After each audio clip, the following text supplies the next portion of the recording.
Assalamualaikum warahmatullahi wabarakatuh. Halo semuanya, selamat pagi anak-anak kelas 4. Apa kabarnya hari ini? Semoga kalian sehat selalu ya. Kembali lagi bersama Ibu Vivi Ayania. Nah, sebelum pembelajaran dimulai, kita mulai pembelajaran hari ini dengan ucapan basmalah bersama-sama. Bismillahirrahmanirrahim. Hari ini kita akan belajar tema 2, subtema 2, manfaat energi, pembelajaran 1-3. Adapun tujuan pembelajaran hari ini yaitu yang pertama, mampu menyajikan teks petunjuk tertulis tentang cara membuat kipas, mengidentifikasi manfaat perubahan bentuk energi dalam kehidupan sehari-hari, mengidentifikasi sumber daya alam dan pemanfaatannya, yang terakhir menunjukkan contoh melaksanakan hak dan kewajiban secara seimbang. Nah, sebelumnya kita sudah belajar tentang macam-macam energi. Sekarang kita akan menggali lebih jauh tentang energi dan pemanfaatannya dalam kehidupan sehari-hari. Ayo kita mulai belajarnya. Kita ketahui bahwa energi sangat berguna untuk makhluk hidup dalam melakukan kegiatannya. Energi listrik merupakan energi yang paling banyak digunakan di rumah. Tentu di rumah kalian pasti menggunakan atau memanfaatkan energi listrik. Adapun contoh dari pemanfaatan listrik di rumah yaitu yang pertama. Nah, kalian ketika menonton TV itu merupakan salah satu contohnya. Terus, orang tua kalian sedang mencuci menggunakan mesin cuci. Yang ketiga itu menyalakan lampu ketika diperlukan, menggunakan kipas angin, menyalakan radio. Itu merupakan contoh-contoh pemanfaatan sumber daya energi listrik. Selain menggunakan energi listrik tadi, kita juga harus memperhatikan penggunaan energinya. Jangan sampai energi habis karena pemakaian yang tidak terbatas. Agar energi tidak terbuang sia-sia, maka kita harus menghemat energi itu sendiri. Nah, Ibu akan memberikan contoh beberapa cara menghemat energi. Yang pertama yaitu, ketika kalian sekolah, kalian lebih baik berjalan ke sekolah. Atau kalian menggunakan angkutan umum seperti bus atau angkot agar lebih hemat bahan bakar. Atau ketika kalian punya sepeda, kalian bisa menggunakan sepeda untuk ke sekolah. Selanjutnya, Ibu akan membacakan cara membuat kipas dari kertas. Nah, yang pertama yaitu siapkan kertas yang berbentuk persegi, segala ukuran, bisa kertas kardo atau majalah. Yang kedua, ambil lem kertas.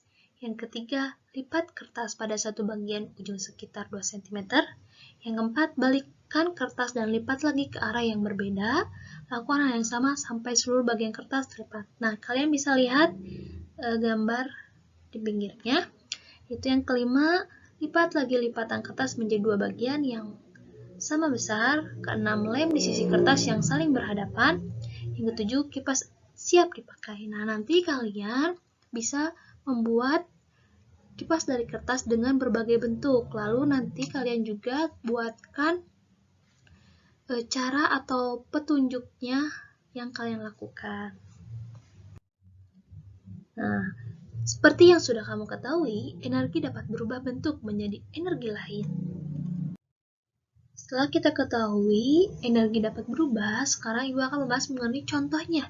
Contoh perubahan energi menjadi energi lain. Yang pertama ada seorang ibu sedang menjemur ikan. Nah, ini terjadi perubahan energi dari energi panas matahari menjadi energi kimia. Yang kedua, seorang ibu sedang mensetrika baju. Nah, ini perubahan energi listrik menjadi energi panas. Yang ketiga, ada seorang anak sedang menerbangkan layangan. Ini perubahan energi angin menjadi energi gerak. Yang terakhir, ada orang yang sedang membakar ikan. Ini perubahan energinya yaitu energi kimia menjadi energi panas. Nah, ini merupakan beberapa contoh perubahan energi yang sering terjadi di lingkungan kita atau di kehidupan sehari-hari kita. Oke, kita lanjut. Sekarang, tahukah kamu Indonesia memiliki sumber daya alam yang bermanfaat untuk kesehatan tubuh? Nah, sekarang Ibu akan beri contohnya. Yang pertama yaitu ada jahe, kedua ada kencur, ketiga ada kunyit, Yang keempat ada cengkeh dan lengkuas. Nah, ini merupakan sumber daya alam yang sangat melimpah di Indonesia. Selain itu juga sumber daya alam ini sangat bermanfaat untuk kesehatan tubuh. Ibu akan memberikan satu contoh yaitu manfaat dari kunyit. Nah, kunyit ini bermanfaat untuk bumbu dapur. Terus bisa menjadi pewarna alami dan obat tradisional. Tadi telah Ibu sebutkan dari pemanfaatan kunyit yaitu untuk obat tradisional. Nah, ini merupakan salah satu olahan dari pemanfaatan kunyit yaitu kunyit asam. Di sini minuman kunyit asam merupakan minuman yang banyak diminum oleh penduduk Indonesia. Selain menyegarkan, minuman ini pun dipercaya memiliki manfaat bagi tubuh.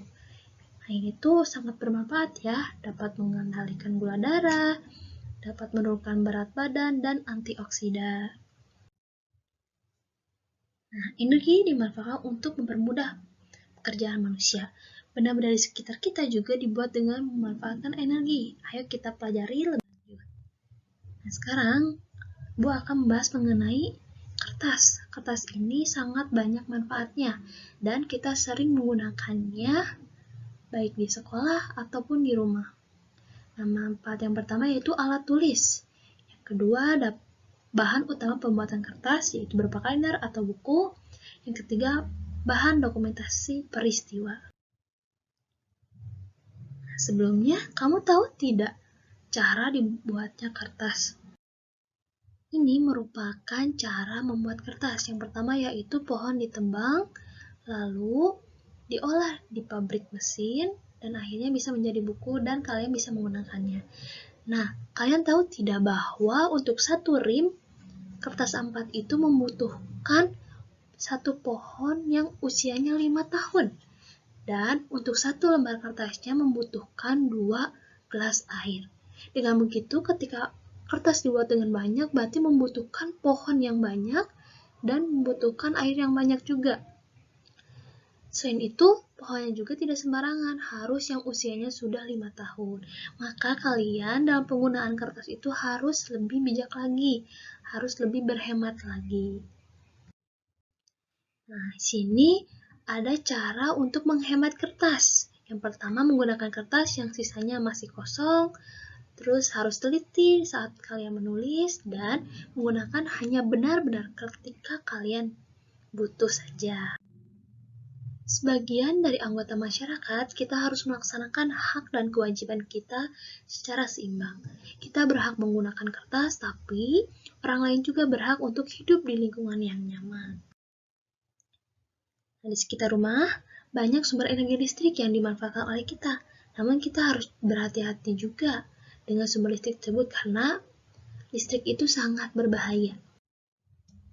Coba sekarang perhatikan gambar berikut.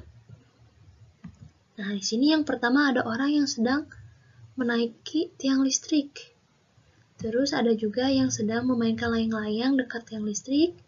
Ada orang yang memotong pohon dan ada orang yang mendengarkan radio di pinggir kolam, yaitu dekat dengan air. Coba apa tanggapan kalian? Setelah kalian memperhatikan gambar yang tadi, coba apa yang harus kamu lakukan untuk menjaga keselamatan dari bahaya?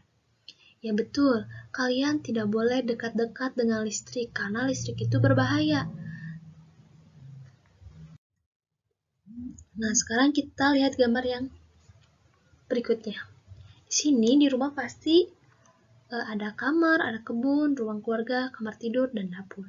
Di sana pasti ada barang-barang listrik, seperti di kamar mandi.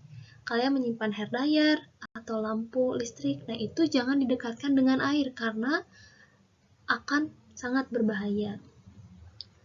Terus kalian juga jangan menyalakan TV terus-terusan. Terus jangan didekatkan dengan orang-orang atau anak kecil karena itu juga sangat berbahaya. Nah, kalian coba lihat lagi contoh-contoh bahaya yang ada di rumah kalian. Harus kalian ketahui bahwa 55% sampai 78% di dalam tubuh manusia terdiri dari air. Nah, tahukah kamu bahwa tubuh mengandung banyak air? Tadi sudah Ibu kasih tahu ya. Karena itu, tubuh sangat mudah terkena aliran listrik. Mereka yang bekerja di tempat yang mengandung banyak sumber listrik membutuhkan pakaian khusus. Kamu harus berhati-hati terhadap kabel listrik yang ada di sekitarmu. Saat kamu bermain layangan, bermainlah di tempat yang tidak ada gardu listriknya. Benang layangan yang basah sangat berbahaya apabila tersangkut di gardu listrik. Suatu saat, mungkin kamu membutuhkan peralatan yang menggunakan listrik. Sebaiknya kamu minta bantuan orang dewasa di sekitarmu. Jauhilah barang-barang elektronik dari air. Tahukah kamu petir juga mengandung listrik? Segeralah masuk ke dalam ruangan apabila petir mulai terdengar. Nah, ini merupakan cara untuk menghindari dari bahaya listrik. Dari teks tadi juga sudah dijelaskan bahwa yang pertama jangan bermain layangan di dekat kabel atau gardu listrik. Yang kedua, jauhilah balang elektronik dari air. Yang ketiga, segera masuk ke dalam ruangan saat terdengar suara petir. Nah, ketika kalian main bola di lapangan, ketika mendengar petir, segera kalian masuk ke dalam ruangan karena itu sangat berbahaya. Sekian pembelajaran hari ini, adapun tugasnya yaitu kalian membuat kipas dari kertas dengan bentuk yang berbeda, lalu buatlah teks petunjuk pembuatannya. Yang kedua, lengkapilah tabel tentang aturan hemat energi di rumahmu pada halaman 57-58. Sekian pembelajaran hari ini, semoga bermanfaat. Sekian dan terima kasih. Wassalamualaikum warahmatullahi wabarakatuh.